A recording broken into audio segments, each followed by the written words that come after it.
Hello everyone, welcome to the channel JKSSB Adda 614।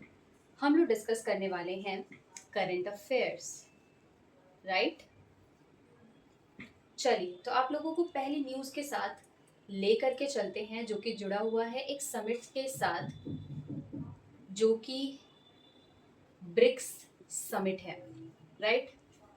हमारे prime minister Narendra Modi ji 2 दिनों की यात्रा पर रशिया गए हुए थे।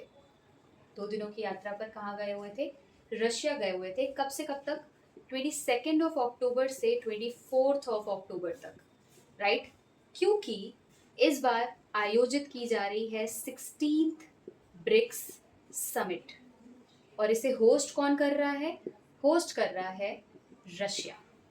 इसी वजह से नरेंद्र मोदी जी रशिया की यात्रा पर गए हुए थे। ये भी जान लीजिए कि कहाँ पर इसे रशिया में होस्ट किया जा रहा था। कजान नाम की जगह है रशिया में, इसे यहाँ ही होस्ट किया जा रहा था, राइट। ब्रिक्स में पहले तो 5 ही मेंबर थे टोटल, क्योंकि ब्रिक्स एक एक्रोनिम है जो कि मिलकर के बना हुआ है ब्राज़ील, रशिया, इंडिया, चाइना और साउथ अफ्रीका से, राइट। पर इस बार की जो ब्रिक्स की समिट हुई है, जनवरी 2024 में 5 नए मेंबर जुड़े थे, तो वो पांचों न्यू मेंबर्स भी इसमें पार्टिसिपेट किए हैं, राइट। वो 5 न्यू मेंबर्स आखिर हैं कौन, उनके बारे में भी आप जान लीजिए। वो हैं Egypt, Ethiopia, Egypt, Ethiopia, Saudi Arabia, Saudi Arabia, UAE और ईरान। ये 5 नए देश हैं जिन्होंने 16th ब्रिक्स की समिट में पार्टिसिपेट किया, राइट। तो आपको ये याद रखना है कब से कब तक इसे होस्ट किया गया, कौन से नंबर की ये बैठक है, कहाँ पर इसे होस्ट किया गया, और इस प्लेस का नाम भी। मोदी जी ने भारत से पार्टिसिपेट किया, राइट। चलिए, तो बढ़ते हैं अगली न्यूज़ के साथ, जो कि जुड़ी है एक एक्सरसाइज से। एक्सरसाइजेस मतलब वो योगा वाली एक्सरसाइजेस नहीं, हमारी मिलिट्री, नेवी और एयर फोर्सेस जो एक्सरसाइज करती हैं वो वाली एक्सरसाइज। हाल ही में हमारी इंडियन आर्मी ने एक एक्सरसाइज कंडक्ट की, राइट। इस एक्सरसाइज का नाम क्या है? नाम है स्वावलंबन। स्वावलंबन एक्सरसाइज किसने कंडक्ट की है? हमारी इंडियन आर्मी ने। ये याद रखना है कहाँ पर कंडक्ट हुई है। ये कंडक्ट करी गई बाबीना फील्ड, बाबीना फील्ड फायरिंग रेंज, जो कि लोकेटेड है रांची, सॉरी, जो कि लोकेटेड है झांसी में, राइट। यहीं पर इस एक्सरसाइज को कंडक्ट किया गया। 3 दिनों की ये एक्सरसाइज थी, इसलिए ये कंडक्ट किया गया सो दैट कि हम इंडिजिनस चीज़ों को और ज़्यादा प्रमोट कर सके, राइट। आर्मी के कौन से कंटिजेंट ने पार्टिसिपेट किया यहाँ पे? तो वो पार्टिसिपेट किया सुदर्शन सुदर्शन चक्र कॉर्प्स ने। इन्होंने यहाँ पर पार्टिसिपेट किया, राइट। तो कहाँ पर कंडक्ट की गई है, किसने इसमें पार्टिसिपेट किया, इस एक्सरसाइज का नाम क्या है और किसकी ये एक्सरसाइज है? वो है हमारे इंडियन आर्मी की, ठीक। एक और एक्सरसाइज कंडक्ट की गई है, वो भी आप जान लो साथ में ही। उस एक्सरसाइज का नाम है सागर कवच एक्सरसाइज 2024। ये किसने कंडक्ट किया? ये कंडक्ट किया गया बाई ICG, यानी कि इंडियन कोस्ट गार्ड। क्योंकि हमारा, एज यू ऑल नो, कि जो इंडिया का पेनिनसुला वाला रीजन है, पेनिनसुला वाला जो रीजन है वो काफ़ी ज़्यादा बड़ा है, तो इतने कोस्ट को प्रोटेक्ट करने के लिए, सिक्योरिटी प्रोवाइड करने के लिए हमारी इंडियन कोस्ट गार्ड लगातार काम करती रहती है। इन्होंने इसी रीजन में ड्रिलिंग की। तो कहाँ पर ये ड्रिलिंग की थी? वो ड्रिलिंग की है गुजरात और एक union territory Daman and Diu.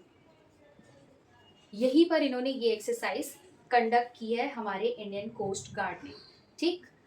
Indian coast guard आता किस मिनिस्ट्री के अंडर में है? तो ये आता है मिनिस्ट्री ऑफ डिफेंस के अंडर में, राइट। ये एक्सरसाइज जस्ट इसीलिए की गई है ताकि हम कोस्टल रीजन में सिक्योरिटी को मेंटेन कर सके, राइट।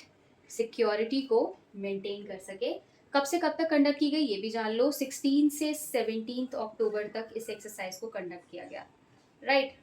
ये 2 एक्सरसाइजेस थी जो मैंने एक साथ आपको यहाँ पे बता दी।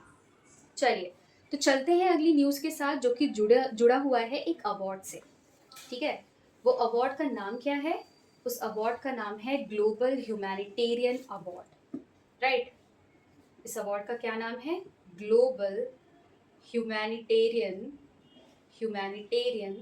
अवार्ड 2024, ठीक।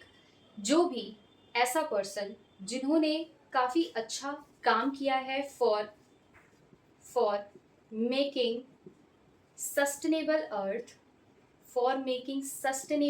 अर्थ, उन्हें, साथ ही जिन्होंने अपनी टीचिंग से लोगों को काफी ज्यादा प्रभावित किया है, जिन्होंने नॉन वायलेंस को प्रमोट किया है, उन्हें ही ये अवार्ड दिया जाता है ग्लोबल ह्यूमैनिटेरियन का। तो इस साल का अवार्ड दिया किसे गया? ये दिया गया मोहन जी को, ठीक है। इन्होंने अपनी टीचिंग से लोगों को प्रमोट किया, प्रभावित किया और नॉन वायलेंस को प्रमोट किया, जिसकी वजह से इन्हें ये अवार्ड दिया गया है। इनकी फिलॉसफी का नाम क्या है? इनकी फिलॉसफी का नाम है बी यू, राइट। तो हो सकता है अगर इनकी फिलॉसफी पूछी जाए तो आप ये नाम याद रख लो, मोहन जी को ही ये अवार्ड दिया गया है, ये आप याद रख लेना इनका नाम। कहाँ पर ये अवार्ड दिए गए हैं वो भी आप जान लो, जगह का नाम। ये अवार्ड दिए गए हैं जोहान्सबर्ग साउथ अफ्रीका में, ठीक है। ये एक तरीके का ऑनर होता है जो लोगों को दिया जाता है जिन्होंने अच्छा काम किया हो, राइट।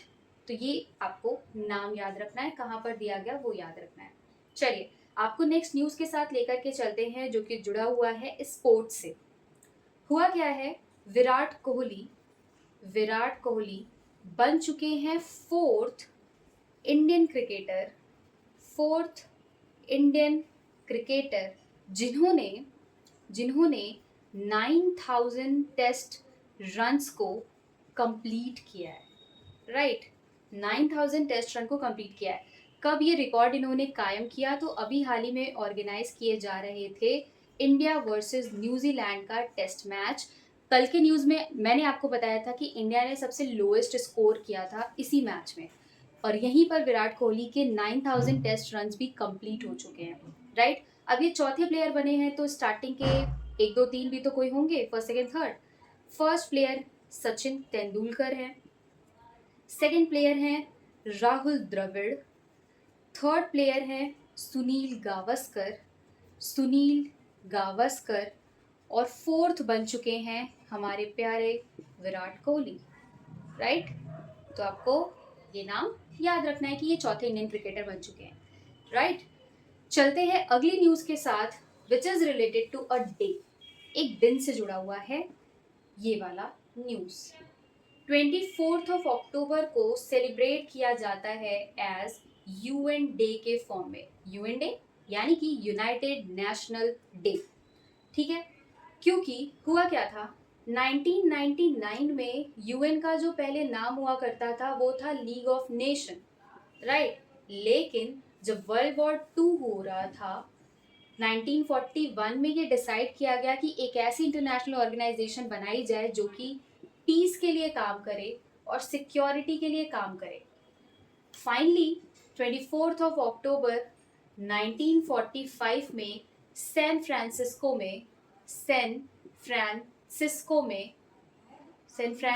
में एक चार्टर साइन किया गया। इस चार्टर का नाम था यूएन चार्टर। तो फाइनली जाकर के यूनाइटेड नेशन को बनाया गया, राइट। और इसी दिन को हम यूएन डे के फॉर्म में सेलिब्रेट करते हैं, ताकि हम ये याद कर सके कि यूनाइटेड नेशन को बनाया गया था for maintaining international peace and security, right. United Nation नाम आखिर दिया किसने है? तो यूनाइटेड नेशन जो नाम है ये कॉइंड किया गया है बाय यूएसए के प्रेसिडेंट डी रॉजवेल्ट, फॉर्मर प्रेसिडेंट, जिन्होंने इस नाम को कॉइन किया था और इसी वजह से इसे यूनाइटेड नेशन के नाम से जाना जाता है। एट प्रेजेंट यूएन के अंदर में अगर आप देखेंगे तो टोटल 6 मेन ऑर्गन्स काम करते हैं। साथ ही 6 में से 5 का हेडक्वार्टर आपको न्यूयॉर्क में मिलेगा। केवल एक ऐसा यूएन की बॉडी है जिसका हेडक्वार्टर न्यूयॉर्क में नहीं कहीं और मिलता है। वो बॉडी है ICJ, यानी कि इंटरनेशनल कोर्ट ऑफ जस्टिस। तो आपको क्या बताना है कि इंटरनेशनल कोर्ट ऑफ जस्टिस का हेडक्वार्टर कहाँ पर लोकेटेड है, राइट? ये आप लोग कमेंट बॉक्स में बताएंगे मुझे। बाकी के जो 5 ऑर्गन है उनका हेडक्वार्टर न्यूयॉर्क में ही लोकेटेड है, राइट? चलिए, सो आई होप कि आप सभी को पसंद आया होगा। So thank you for watching.